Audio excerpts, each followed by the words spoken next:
responsable de la dynamique au niveau international. Et je veux donner un témoignage pour dire merci à Dieu. Aujourd'hui, ça me fait maintenant 2 ans que je prêche l'évangile en plein temps. 2 ans que je prêche l'évangile en plein temps. J'ai commencé à prêcher l'évangile en plein temps en mars 2017. Et je rends gloire à Dieu parce que j'étais dans des moments tellement difficiles. Tellement difficiles. Vous savez, dans les moments difficiles, c'est là, j'étais en prison comme Joseph. J'étais en prison comme Joseph. Et Dieu me dit, tu dois prêcher l'évangile. Ah, en prison. Prêcher l'évangile en prison, c'était vraiment difficile pour moi. Et lorsque j'arrive en prison, les frères avec qui avec des amis musulmans, des amis arabes, des amis. Ils disent non, on attendait un homme de Dieu. On priait un truc, parce que les musulmans priaient à l'époque avec nous, dans cette prison. Ils disent qu'ils attendaient un homme de Dieu, mais que c'est moi. Je dis, mais moi, il ne sait ni prêcher, il ne sait ni parler de la Bible. Et ce même jour, je me rappelle un mars 2017, et j'arrive, on dit, bon, voici la Bible, tu dois intervenir à 22h du soir, et je commence à parler de Dieu. J'ouvre la Bible, je tombe sur le psaume 23. L'Éternel est mon berger. Et j'ai commencé. Pendant 1 heure de temps, j'ai parlé de l'Éternel est mon berger. Et depuis cette date jusqu'à aujourd'hui, je ne fais que parler que l'Éternel est mon berger.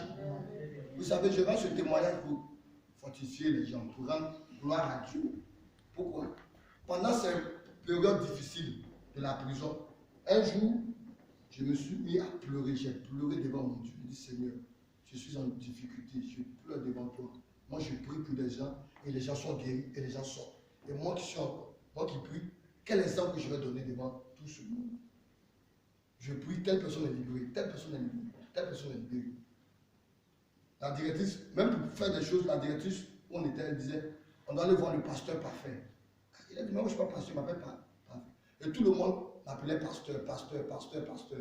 Mais je prie pour telle personne que, même quand la personne doit aller à la justice, on prie et la personne sort. Mais moi, j'étais toujours dans la prison.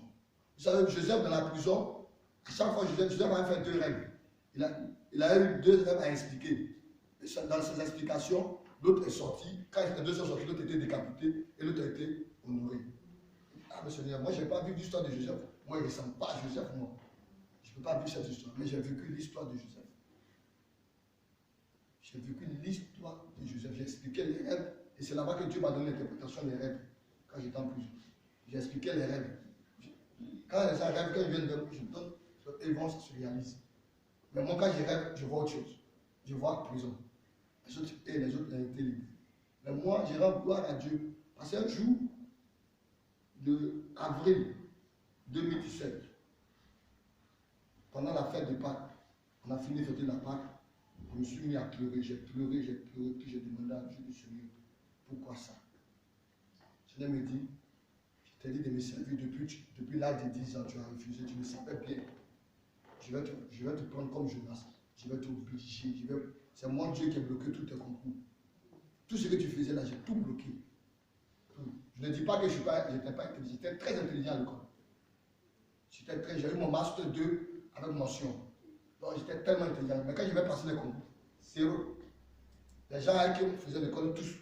Je lui ai dit, mais papa, mais pourquoi tu m'as bloqué? Tu m'as laissé aller poursuivre les études jusqu'à arriver au master 2.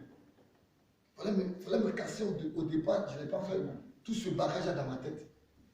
Et puis pour laisser tout ce bagage pour te servir, vraiment, c'est vraiment difficile pour moi.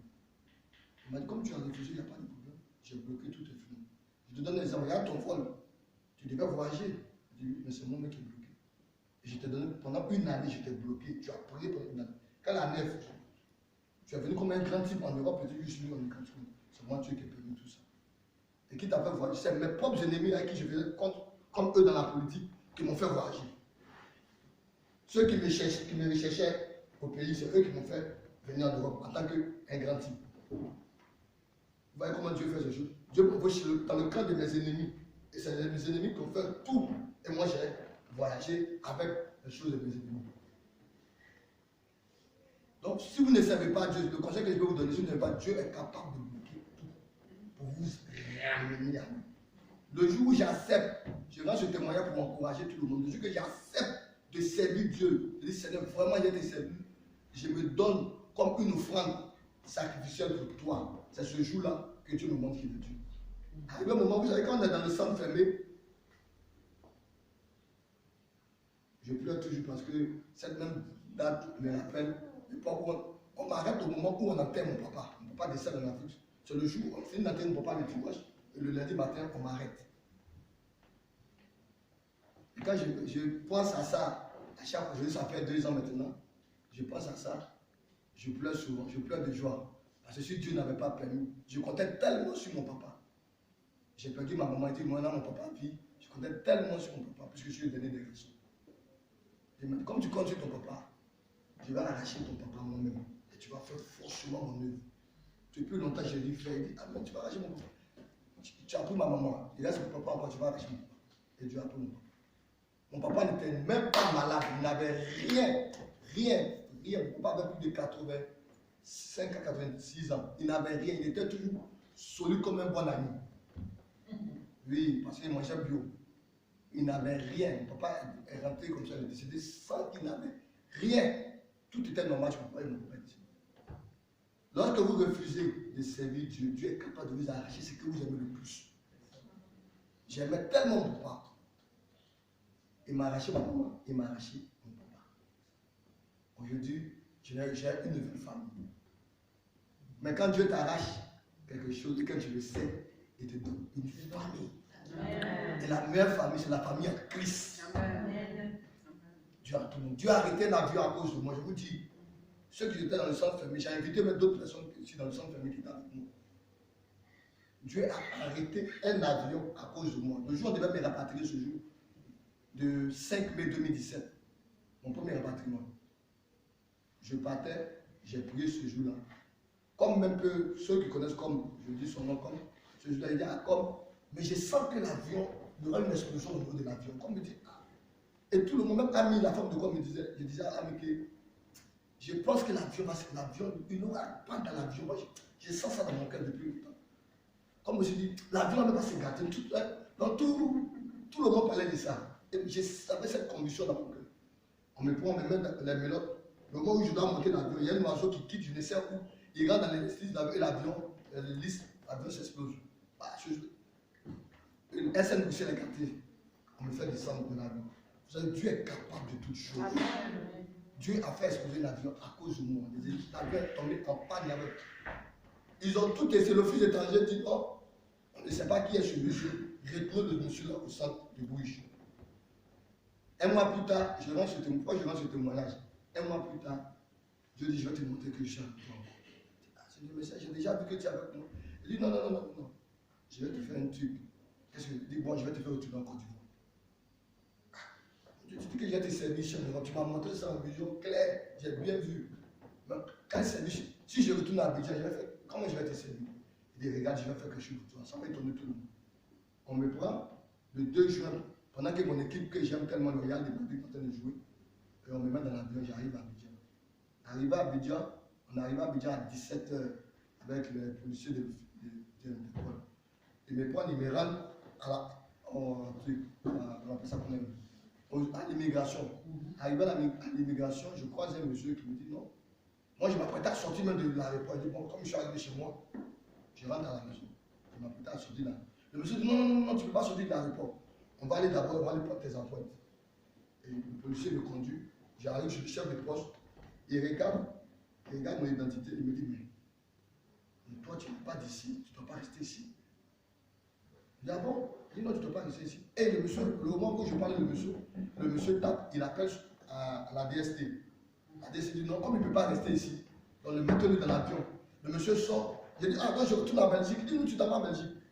Il dit non, je retourne en Belgique. Il dit oui, tu vas en Belgique. Dans le moment, regarde, il n'y avait plus de vol. Le vol était déjà retourné à Cotonou. Et même je dors ici. Ils m'ont donné un bon foufou ivoirien. J'ai bien mangé. Coca-Cola, tout. J'ai bien mangé. Ils m'ont donné un bon lit. Mis le ventilateur sur moi. Je dormais tranquillement dans la cellule.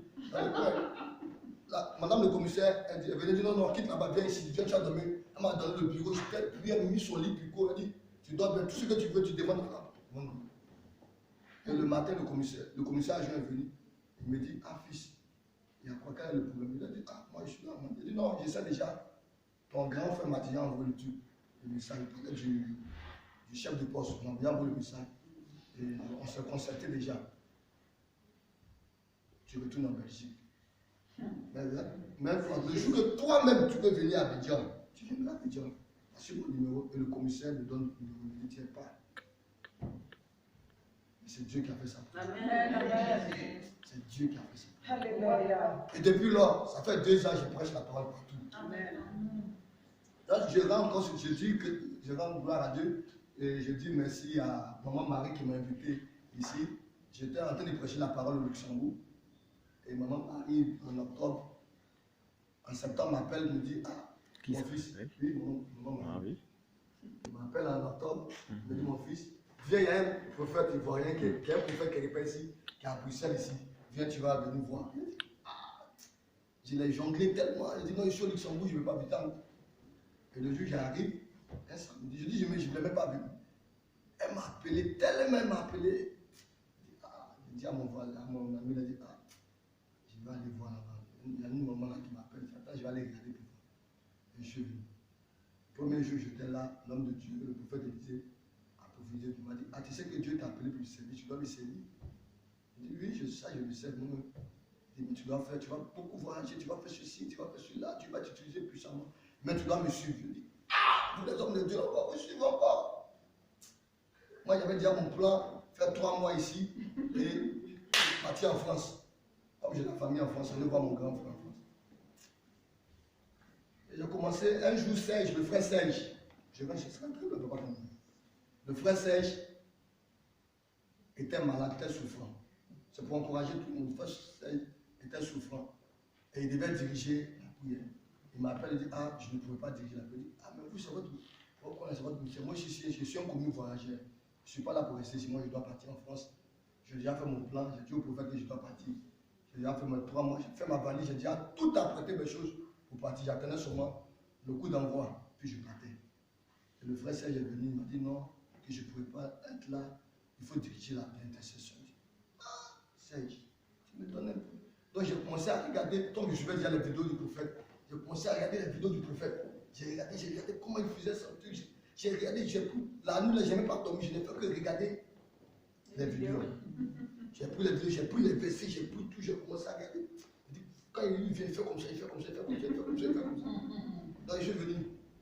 Ah, comme on dit en français, il voit, il dit, il y a eu peur, il dit, c'est difficile. Et j'ai commencé. Le prophète est venu, il est rentré, il m'a trouvé. Il n'a rien dit. Le premier samedi, j'ai fait. Le deuxième samedi, j'ai fait. J'ai fait ça pendant 2 mois. Puis il a dit, bon, il a dit à Serge, ah, je suis fatigué maintenant. Moi, je rentre à Paris.